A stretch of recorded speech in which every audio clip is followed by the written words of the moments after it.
போன வீடியோல துபாய்க்கு வந்து வேலை தேட நினைக்கும் நண்பர்கள் வந்து பிசிக்கலி, மென்டலி, ஃபினான்ஷியலி இது மூணுமே சூட்டபிளா இருந்தா மட்டும் வாங்க அப்படின்னு சொல்லியிருந்தேன். ஸோ நிறைய பேர் அதில் கமெண்ட் பண்ணியிருந்தீங்க, ப்ரோ ஃபினான்ஷியலா சூட்டபிளா இருந்தா நாங்கள் எதுக்கு துபாய்க்கு வரோம் அப்படின்னு சொல்லிட்டு. ஸோ இந்த வீடியோல டீட்டெயிலாக சொல்ல போறேன். இந்த வீடியோ சேவ் பண்ணிருங்க.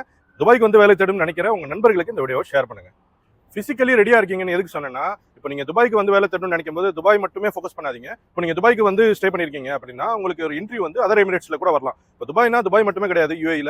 யூஏல பாத்தீங்கன்னா அபுதாபி, துபாய், ஷார்ஜா, அஜ்மான், ராசல் கைமா, ஃபுஜேரா, உமல் கோயின் இந்த மாதிரி 7 எமிரேட்ஸ் இருக்கு. வேற எமிரேட்ல நீங்க உங்களுக்கு இன்டர்வியூ வரும்போது நீங்க டிராவல் பண்ணி போய் அலைஞ்சு அட்டன் பண்ற மாதிரி இருக்கும். ஸோ இந்த மாதிரி ஒரு 4 இடத்துக்கு அலைஞ்சு இன்டர்வியூ அட்டன் பண்றேன், நம்ம ரெடியா இருக்கும், ஃபிட்டா இருக்கும் அப்படின்னு நினைச்சீங்கன்னா நீங்க தாராளமா துபாய்க்கு வரலாம். மென்டலி நீங்க எலிஜிபிளா இருக்கீங்களா அப்படின்னு கேட்டேன்.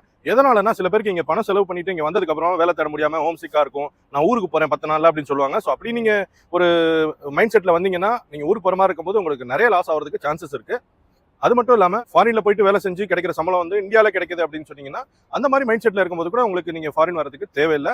அந்த மாதிரி மென்டாலிட்டியில இருக்கிறவங்க நீங்க ஊர்லயே நீங்க ஒர்க் பண்ணலாம். நிறைய பேர் என்ன நினைச்சுக்கிறாங்க, இப்போ துபாய்க்கு போய் வேலை தேடணும் அப்படின்னா ஏர் டிக்கெட், விசா, அகாமடேஷன் இது மட்டுமே அப்படின்னு சொல்லி நினைச்சிட்டு இருக்காங்க. அது மிக தவறு. நான் நிறைய மெசேஜஸ் ரிசீவ் பண்றேன், ப்ரோ எனக்கு இன்டர்வியூ போறதுக்கு பைசா இல்ல, சாப்பிட்றதுக்கு பைசா இல்லை அப்படின்னு சொல்லிட்டு நிறைய பேர் மெசேஜ் பண்றீங்க.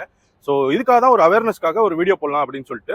மெயின் என்னன்னு பார்த்தீங்கன்னா, இப்போ நீங்க இங்க இன்டர்வியூ வரும்போது ஒரு அதர் எமிரேட்ஸ்ல போய் இன்டர்வியூ அட்டன் பண்ணும்போது உங்களுக்கு டிரான்ஸ்போர்ட்டேஷனுக்கு பணம் தேவைப்படும். அது மட்டும் இல்லாம food plus phone bill. Interview attend பண்ணதுக்கு அப்புறம் சில ஃபாலோ அப்ஸ் பண்ண வேண்டியதா இருக்கும். அதுல நீங்க கால் பண்றதுக்காகயாச்சும் உங்களுக்கு மொபைலுக்கு கொஞ்சம் சார்ஜஸ் வேணும். ஸோ அந்த மாதிரி அதர் சார்ஜஸும் இருக்கு. ஸோ இதெல்லாம் நீங்க கவர் பண்ண எலிஜிபிளா இருந்தா மட்டும் துபாய்க்கு தாராளமா வாங்க. அவமானத்தையும் துரோகத்தையும் மனசுல வச்சுக்கிட்டு நம்ம இந்த சொசைட்டில ஒரு நல்ல நிலைமைக்கு வரணும் அப்படின்னு சொல்லிட்டு மனசுல நம்பிக்கை வைங்க. வேலை தேடுங்க, கண்டிப்பா வேலை கிடைக்கும். Thank you guys, all the best.